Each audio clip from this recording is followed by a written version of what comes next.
Pada series pertama ini, kita akan membahas tentang apa saja yang harus ada pada suatu manuskrip.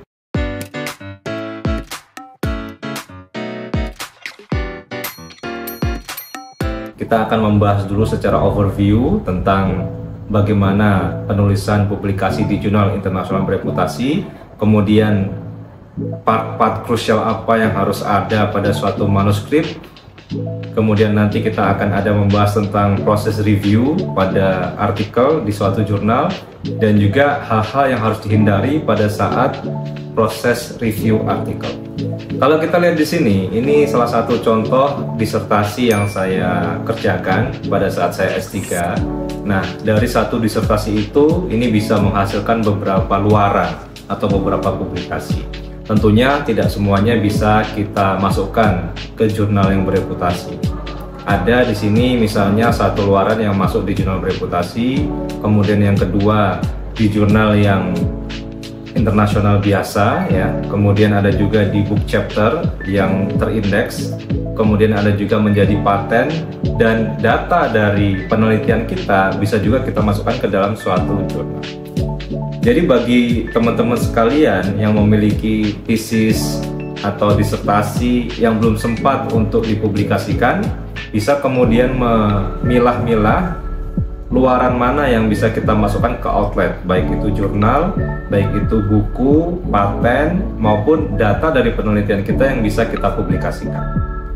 Tentunya ini kita harus punya etika dalam mempublikasikan data-datanya. Tentu saja tidak bisa kita sama dari satu data, sehingga dari tugas akhir baik itu tesis atau disertasi, pastikan teman-teman sekalian mempunyai data yang cukup besar, yang cukup layak untuk kemudian nanti bisa dipilah-pilah, dipecah-pecah, dimasukkan ke beberapa publikasi atau luaran. Kemudian sedikit gambaran, ini saya tunjukkan abstrak dari disertasi yang saya kerjakan. Kalau kita lihat di sini, abstraknya sungguh sangat panjang ya, bertele-tele ya, dan banyak hal yang didiskusikan.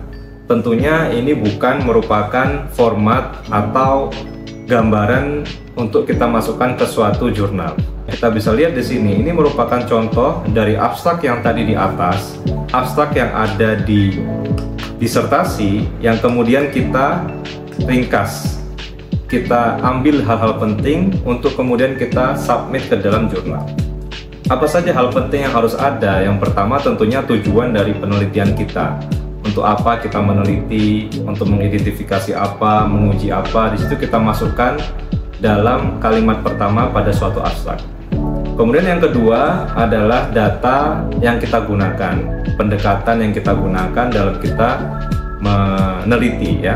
Di situ kita mengambil misalnya metode apa ya, kemudian menggunakan data, teknik pengambilan datanya seperti apa, kemudian kita bahas juga data yang kita gunakan.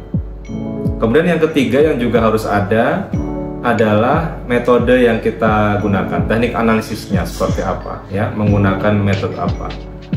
Yang terakhir adalah temuan utamanya. Ini kita bisa lihat dari abstrak sini bahwa itu semua tersusun hanya dalam sekitar 115 kata. Kalau bisa di bawah 100 kata itu lebih baik. Jadi 4 hal tersebut, tujuan dari penelitian, data yang kita gunakan, metode teknik analisis yang kita gunakan, dan temuan utama dari penelitian kita, bagaimana itu kita bisa membuatnya sesingkat mungkin, kalau bisa kurang dari 100 kata, jika itu formatnya adalah dalam bentuk paragraf.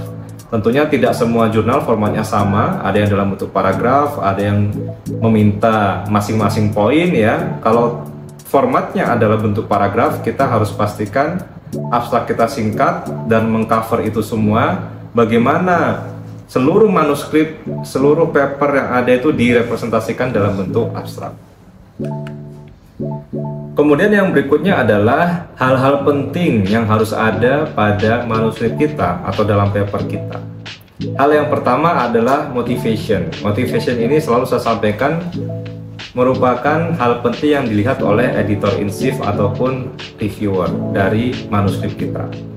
Nah, motivation ini menyangkut apa saja? Tentunya yang pertama melihat kenapa penting dilakukan penelitian ini. Nanti kita akan bahas lebih detail di contoh artikel yang terbit di jurnal bereputasi. Kemudian yang kedua tentang research gap dari penelitian. Tentunya untuk kita dapat mengetahui gap penelitian, kita harus membaca dulu penelitian sebelumnya yang sejenis, yang di bidang kita, yang kita angkat di artikel ini.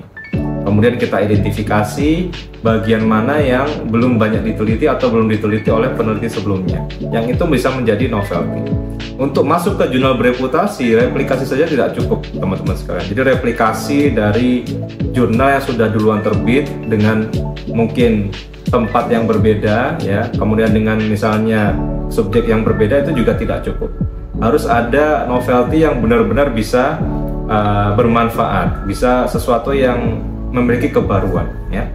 Kemudian juga yang harus ada adalah robustness test atau tes ketahanan untuk memastikan hasil yang kita dapatkan itu valid. Jadi hasilnya dalam berbagai kondisi, dalam berbagai situasi itu menunjukkan hasil yang relatif sama. Bagaimana kalau itu tidak sama? Ya kita tinggal sampaikan nanti ya, bahwa dalam kondisi tertentu hasil bisa berbeda. Misalnya variabel independennya menjadi tidak berpengaruh, atau misalnya menjadi berpengaruh. Ini bisa kita tuliskan dalam manuskrip kita. Kemudian juga yang berikutnya adalah implikasi atau dampak dari penelitian kita, baik itu bagi pengambil kebijakan, bagi pelaku bisnis, ya, bagi juga peneliti lain, ataupun bagi pihak-pihak yang terkait. Ini juga sangat penting. Yang terakhir yang juga penting adalah story dari manuskrip, di mana terkadang bagi peneliti Indonesia ini masih kesulitan untuk menata flow dari penulisan, ya, dalam suatu manuskrip.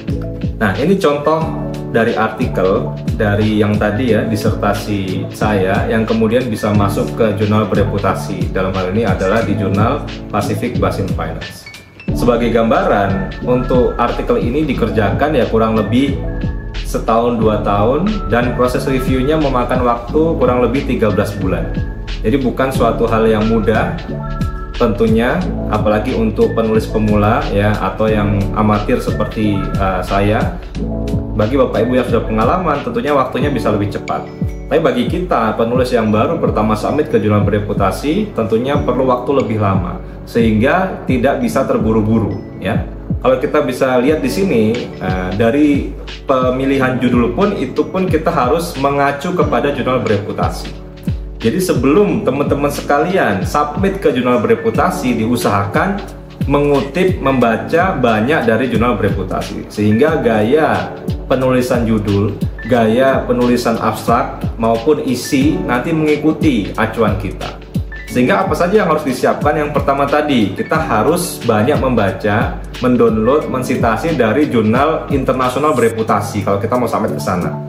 Kemudian yang kedua, kita harus punya target jurnal. Setelah kita memilih jurnal untuk menjadi referensi kita menyiapkan target jurnal untuk manuskrip kita. Kalau bisa dari referensi-referensi yang kita juga ambil ya. Kemudian yang ketiga, kita mulai menyesuaikan manuskrip yang sudah kita siapkan dengan gaya selingkung format penulisan jurnal bereputasi yang menjadi target jurnal kita. Kemudian yang keempat, kita bisa kirim ke proofreader ya, ke editor untuk membaca kembali naskah kita, baik itu dari segi konten maupun dari segi grammar ya, maupun juga dari segi penulisan. Ini banyak sekali saya rasa editor-editor, kemudian juga proofreader yang bisa kita gunakan untuk membaca manuskrip kita.